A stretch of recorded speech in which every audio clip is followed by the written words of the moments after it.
Hi, I'm back, and last time I spoke to you on this podcast, we were celebrating 16 years of GoSquared.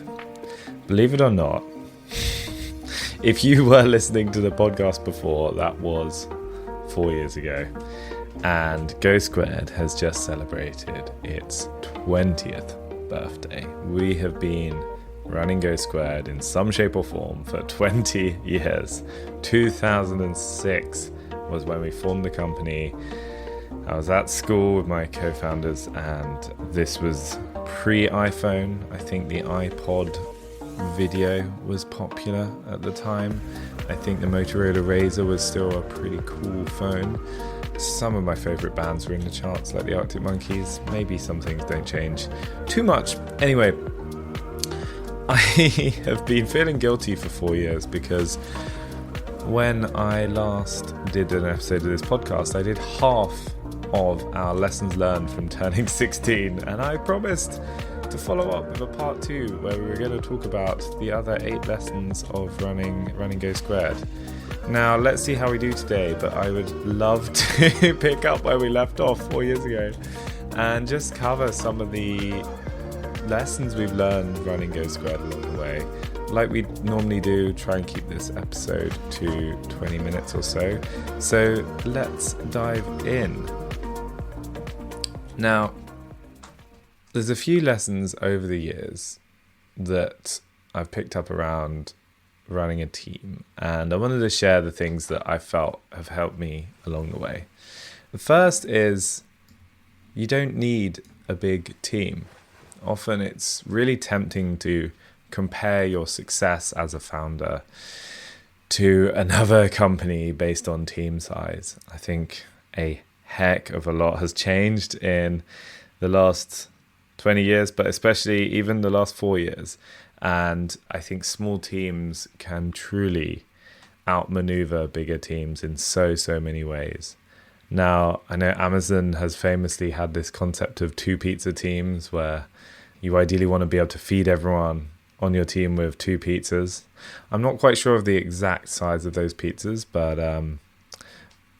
the whole point is to be keeping things focused, smaller and more nimble.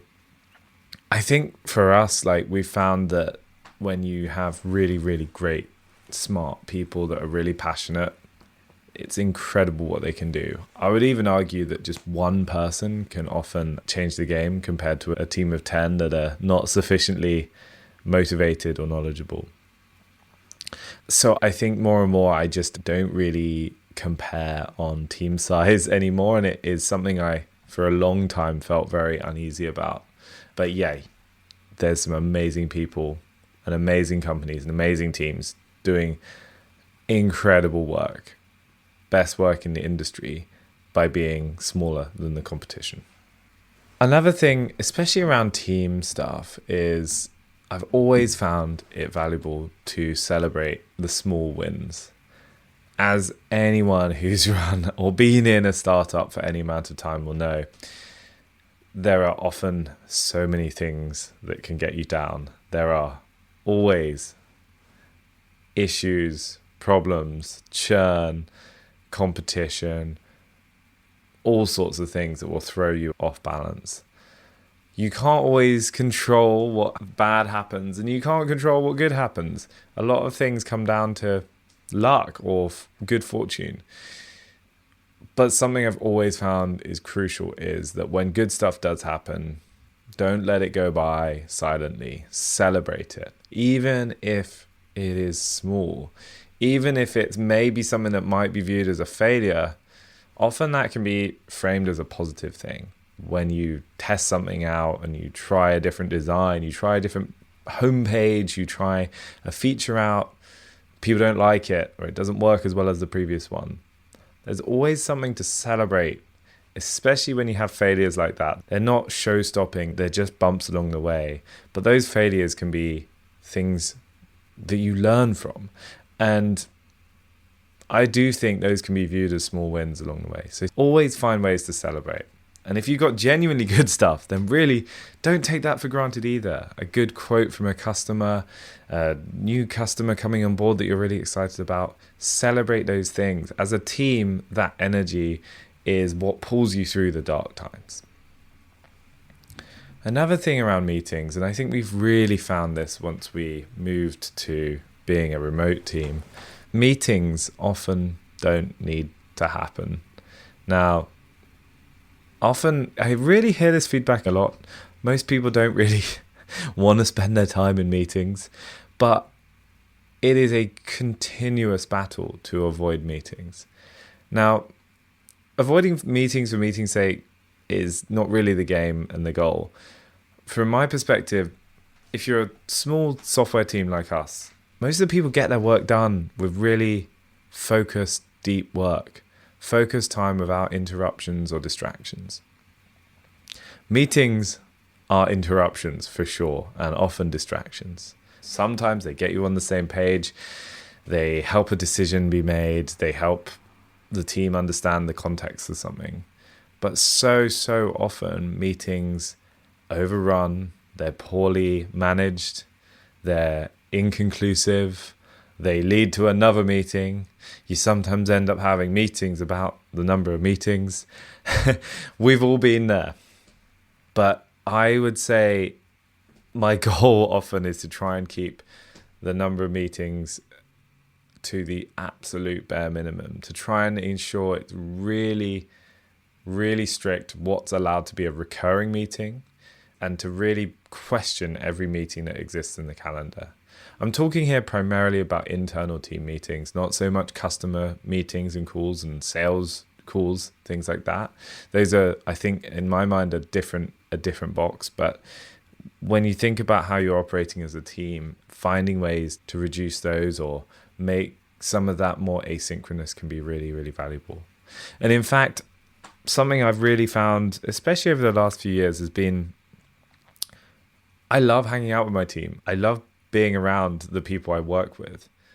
But you don't need that to be a meeting. Like, trying to find ways to really make the best out of socially interacting with everyone, whether that's getting together in person, whether that's organizing an away day, doing some volunteering together. Those are like really good quality bonding time. That doesn't really happen when you're on a Zoom call as a team. And then in terms of the meetings that do matter, trying to get as much value from that time you do have on a call together as possible. And to do that, I think it really takes someone to lead the meeting and own the meeting, and to thoroughly prepare for the meeting, to make sure everyone knows what's expected of that meeting ahead of time. There's a whole load more we could talk about on the subject of meetings, but just generally, I think my conclusion over many, many years has been try to get rid of as many as possible. Almost all of them don't need to happen, and only one or two deserve to be there, and make them the best they can possibly be. Another thing that I've really realized as I've grown up has been working with other people. The best way to get the best out of other people and to work with other people effectively is to really know yourself.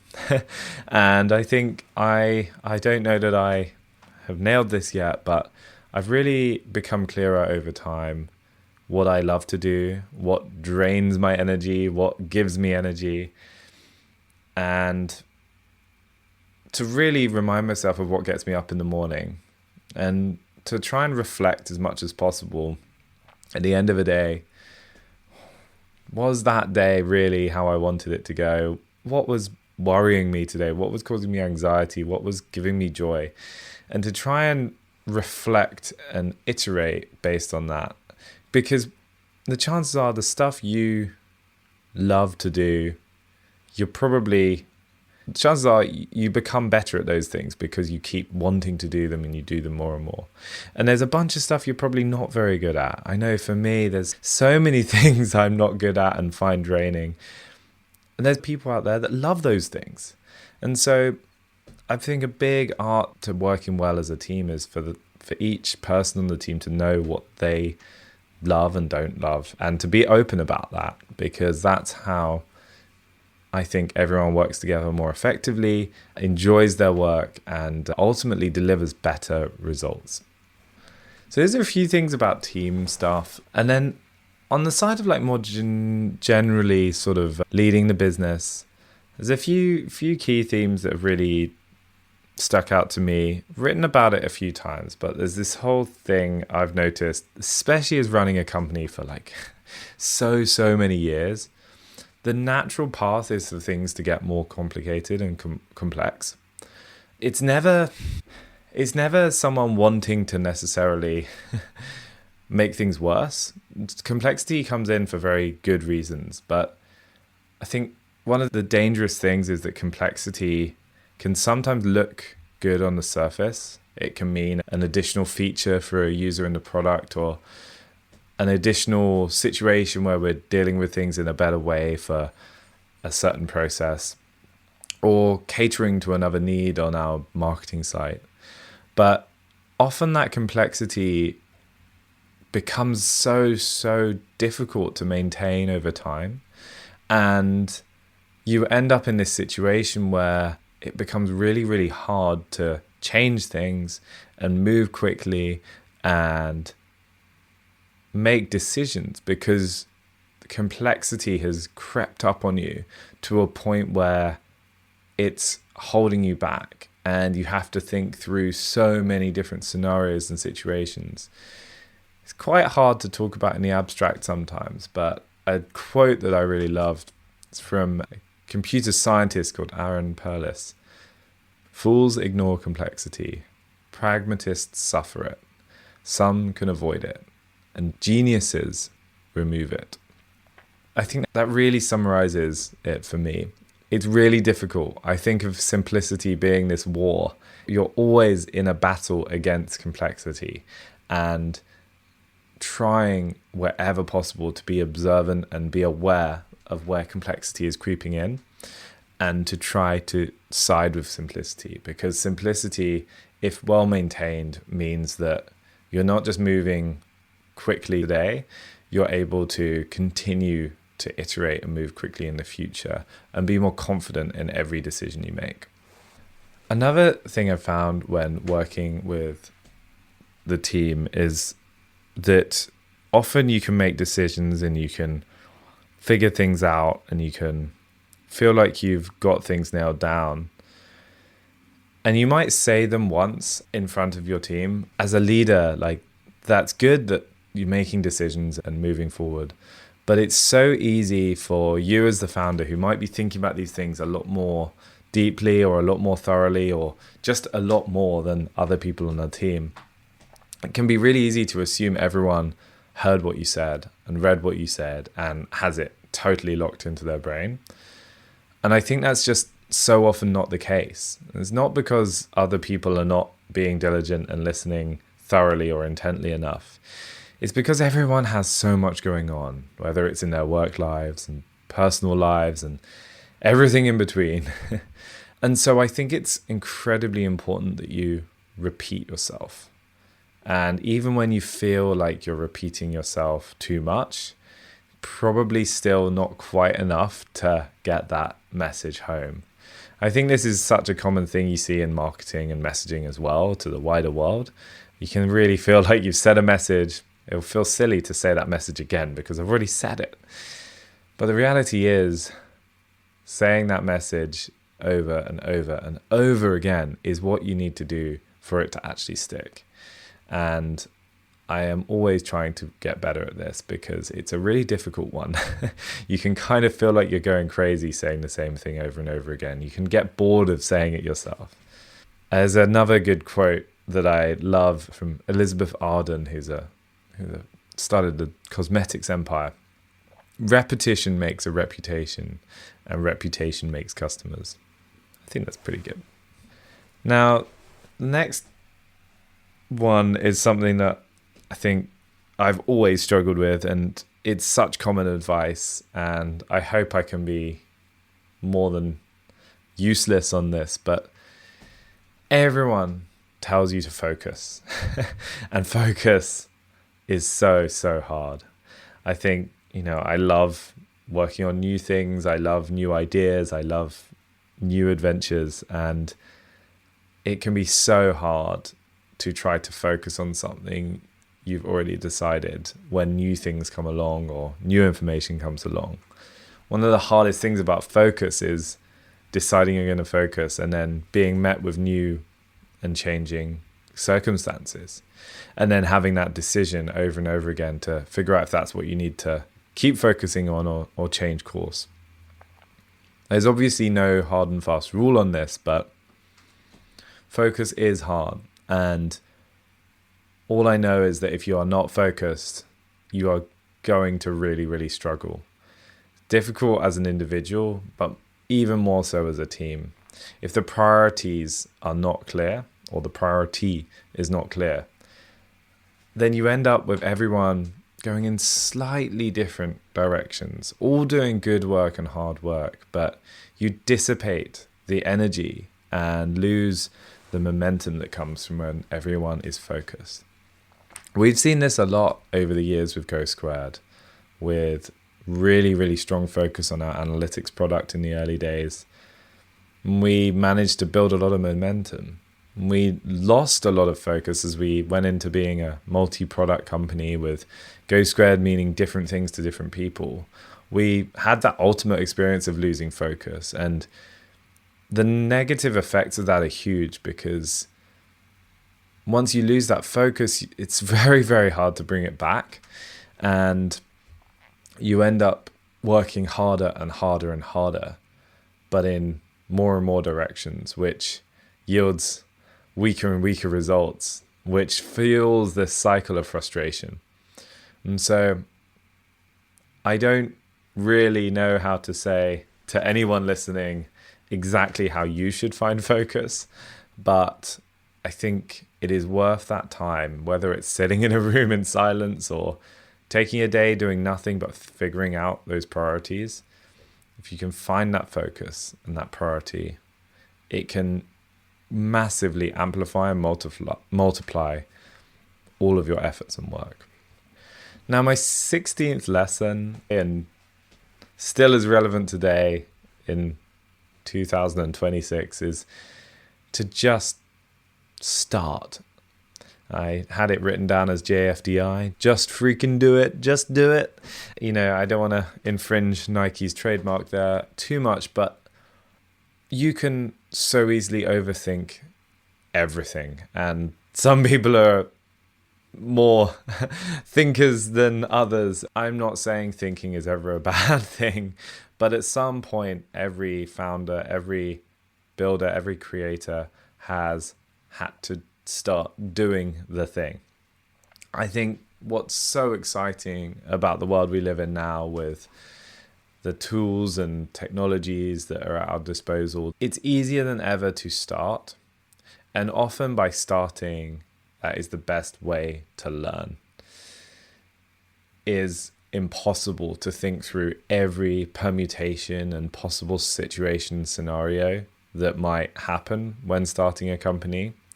But one of the best things to do is to just start making progress. Because by making progress, by taking one step and putting one foot in front of the other, you'd be amazed at how much more clarity you gain. You start to realize things that you thought were problems are not such big problems, or the problem you thought you had is totally not the issue. It's a totally different thing you didn't even think about early on. Just starting to move forwards is the thing that every founder has to do at some point. And the sooner you do it, the better. I think that should be about it for today's episode. I will leave you with the words of someone I have always dearly admired, and that, of course, is our good friend Steve. And he once said that everything around you that you call life was made up by people that were no smarter than you. And you can change it. You can influence it. You can build your own things that other people can use. I think those words are pretty lovely to finish on. So thank you for listening to an episode that is just a mere 4 years late. And it's great to be back. Thank you for listening. If you've enjoyed this episode, please do let me know. Give it a positive rating and please subscribe if you aren't already. So thank you and see you soon.